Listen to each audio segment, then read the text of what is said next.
السلام علیکم، میں ہوں محمد روحان تنویر۔ پیارے ساتھیوں، نماز ارکان اسلام کا دوسرا رکن ہے۔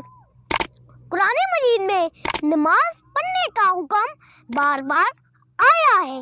ہمارے پیارے نبی حضرت محمد صلی اللہ علیہ وآلہ وسلم نے بھی لوگوں کو نماز کی تاکید فرمائی۔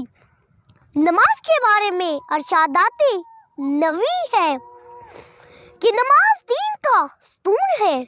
قیامت کے دن سب سے پہلا سوال نماز کے بارے میں کیا جائے گا۔ ہر مسلمان مرد اور عورت پر نماز فرض ہے۔ اللہ تعالیٰ نماز پڑھنے سے راضی ہوتا ہے، اور اب ہم 5 نمازوں کے نام اور ان کے اوقات پڑھتے ہیں۔